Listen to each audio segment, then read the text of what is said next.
Background సినిమాలపై పిచ్చితో ఆయన ప్యాషన్ని మార్చుకొని అప్పట్లో హృదయకాలయం సినిమాతో మన ముందుకొచ్చి ఇప్పుడు రీసెంట్ గా కల్ట్ బ్లాక్ బస్టర్ హిట్ ని బేబీ సినిమాతో ఇచ్చినటువంటి సాయి రాజేష్ గారు మీరు మాట్లాడవలసిందిగా రిక్వెస్ట్ చేస్తున్నాము.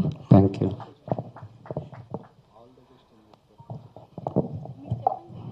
భయ్యా లవ్ యూ. అంటే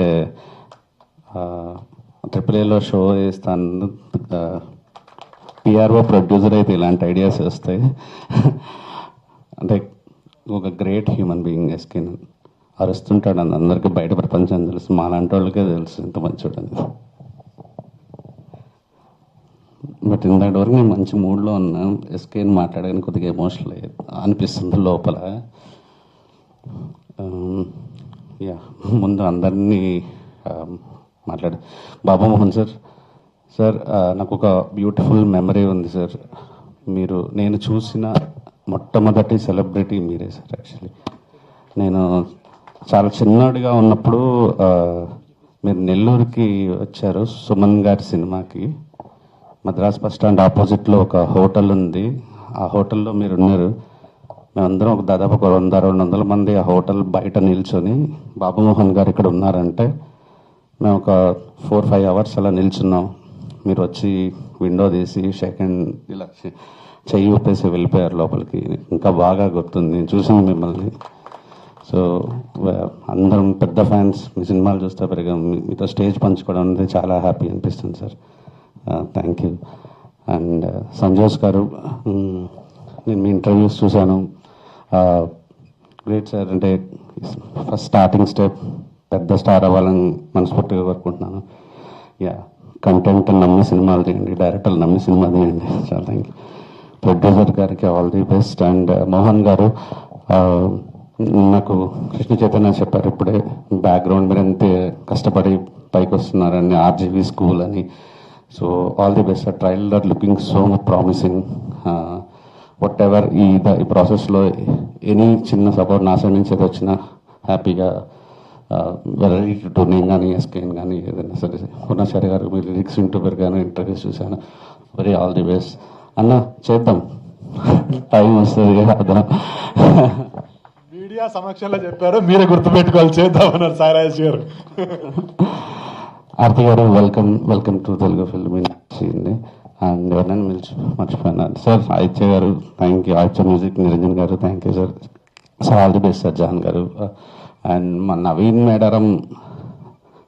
ఇప్పుడు పాయింట్గా చేస్తా, ఎందుకు ఎమోషనల్ అని అంటే, నవీన్ ఒక మాట అన్నారు యాక్చువల్లీ, తర్వాత ఎస్కేన్ కూడా అన్నారు యాక్చువల్లీ. అంటే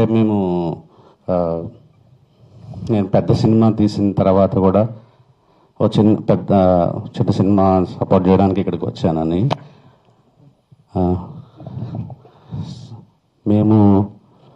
నేను సంపు నేను ఇక్కడ చూడడానికి ఇదే ప్రసాద్ ల్యాబ్లో ఇక్కడికే ఒక షార్ట్ ఫిల్మ్ చూడడానికి వచ్చాను. నాకు ఎవ్వరు హీరోలు డేట్లు ఇవ్వట్లే, ఎవ్వరు కదలేనట్లే.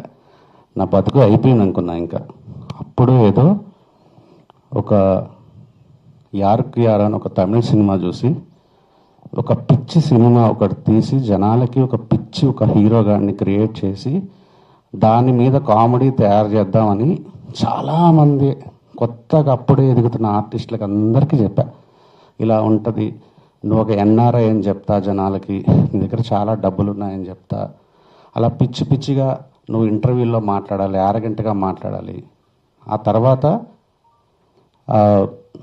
నిజం రివీల్ చేస్తాం అని చెప్పి ఎవ్వరు చేయలే. నేను ఇదే ప్రసాద్ ల్యాబ్లో ఆ బయట చెట్టు దగ్గర నిల్చొని షార్ట్ ఫిల్మ్ చూసి అక్కడ నిల్చోమంటే, ఇప్పుడు ఈ మనిషి షూస్లో ఎన్ని కలర్లు ఉన్నాయో అన్ని కలర్లు ఒంటి మీద ఉన్నాయి. అంత దారుణంగా ఉపేంద్ర గారి ఏ సినిమా గుర్తుంది కదా, అలాంటి గెటప్ వేసుకుని ఉన్నాడు. చూడగానే నా హీరో దొరికాడు అనుకున్నా. నిజంగా నాకు ఇదంతా కల్లాగా ఉంది. అంటే ఇది జరిగి 13 ఏళ్ళు అయింది. నా దగ్గర హోండా షైన్ బైక్ ఉండేది. నాకు ఒక పిచ్చగా అప్పులు ఉండేవి, ఒక 50,000 60,000, పెద్ద అమౌంట్ అది. అది ఎలా 50,000 60,000 ఎలా తిప్పుతుందో కూడా తెలియదు. కానీ నా దగ్గర కథ ఉంది, ఐడియా ఉంది. సంపుని సిద్దిపేటలో ఉండేవాడు సంపు. వచ్చేసి సంపు ఒక మాట్లాడుకుందాం కథ గురించి అని వచ్చేసేవాడు. నేను ఇక్కడంతా ఇందిరా పార్క్లోనో ప్రసాద్ లాబ్ గడ్డిలోనో ఎక్కడైనా కూర్చొని కథ డిస్కస్ చేసి సాయంత్రం 5 గంటలకు మళ్ళీ నేనే సికింద్రాబాద్ ఎంజీబీఎస్ దగ్గర డ్రాప్ చేసి ఫస్ట్ రోజు అడిగా, ఉన్నాయా నీకు రిటర్న్ వెళ్ళడానికంటే లేవన్నా అన్నాడు. మన దగ్గర ఉన్న ఒక 500లో ఒక 200 తీసి మనవాడికి ఇచ్చేవాడిని. సో మనవాడిని పిలిపించాలంటే నాకు చాలా ఎక్స్పెన్సివ్, కానీ మాట్లాడుకోవాలి, మీ ఇద్దరు మాట్లాడుకుని డిస్కస్ చేయాలంటే నా దగ్గర ఒక ఉంటే రిటర్న్ ఇవ్వడానికి ఒక 500 1000 ఉంటే ఇచ్చేవాడిని. ఒకసారి నేను ఏదో పనిలో ఫోన్ లిఫ్ట్ చేయలేకపోతే నేను మర్చిపోయాను, ఏదో పనిలో పడిపోయా. కృష్ణానగర్లో మడత మంచాల దగ్గర రెంట్ తీసుకొని 150 రూపాయలు 200 రూపాయలు అంతా తీసుకొని రోజు అక్కడే ఉన్నాడు. పొద్దున్నే ఫోన్ చేసి ఏమైందని అన్న నేను వచ్చేస్తున్నా అన్నాడు.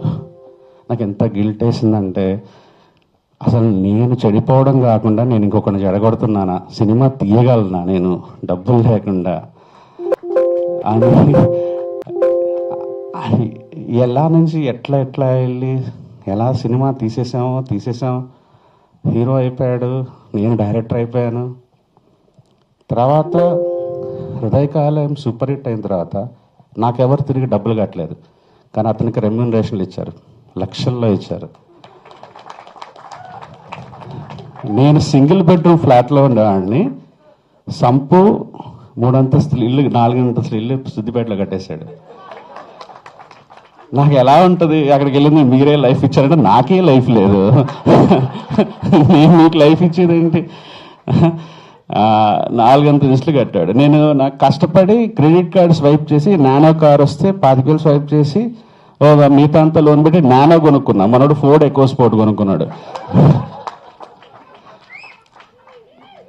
సో 2 ఏళ్ళు చూశాడు, 3 ఏళ్ళు చూశాడు, కొబ్బరి మంట తీస్తున్నా 3 ఏళ్ళు అయిపోతుంది, 3 సంవత్సరం చూసిన తర్వాత మనకి అర్థమైపోయింది ఇటు ఫైనాన్షియల్గా చితికిపోయినాడు అని. సో నాకు ఫస్ట్ సినిమా తీసిన డైరెక్టర్, నేను ఎకో స్పోర్ట్లో తిరుగుతుంటే తన నానోలో తిరగకూడదని ఇక్కడ ఇందిరా పార్క్ దగ్గర ఒక ప్రైవేట్ ఫైనాన్స్ దగ్గర ఉంటే అక్కడికి వెళ్ళి ఒక 6 లక్షల రూపాయలు డౌన్ పేమెంట్ కట్టేసి ఏదో సినిమా ఓకే చేసి నాకు హోండా కార్ కొనిచ్చాడు. 2018లో వాళ్ళ వైఫ్ అన్నారని, అన్నకి ఇల్లు లేదు, ఇక్కడ ఉంటున్నాడు సింగిల్ బెడ్రూమ్లో రెంట్లో అంటే నాకు చెప్తే కొన్నాక ఇల్లు కొనిచ్చే స్తోమత లేదు.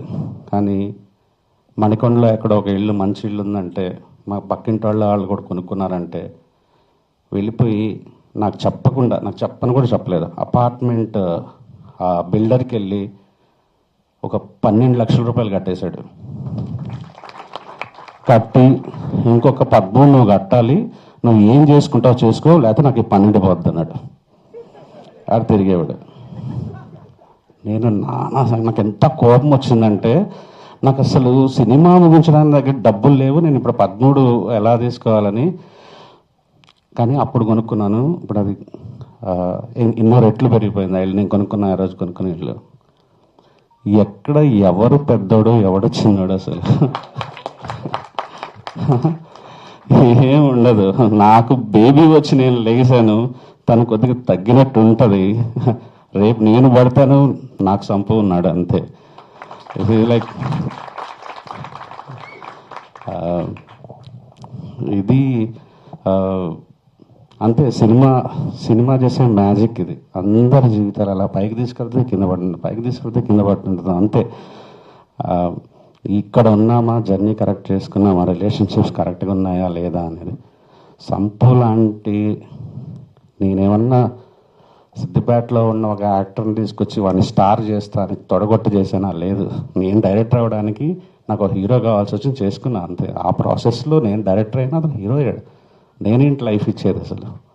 ఆ తర్వాత చేసిన సినిమాలకు ఏమైనా యాక్టర్లు ఏమన్నా పెద్దవాళ్ళు అయితే అయ్యారు, కానీ ఎప్పుడు కాదు. అసలు నాకు చాలా ప్రౌడ్ అనిపిస్తుంది. సంపు తీసుకొచ్చిన డబ్బులు, సంపాదించిన ప్రతి డబ్బులు నాకు ఖర్చు పెట్టాడు, సమాజం కోసం ఖర్చు పెడతాడు, తన చుట్టుపక్కల ఉండే వాళ్ళకి ఖర్చు పెడతాడు. ఇప్పుడు కూడా ఫోన్ చేస్తాడు, అన్న వాళ్ళకి 10,000 ఇద్దామా, 25,000 ఇద్దామా, 50,000 ఇద్దామని.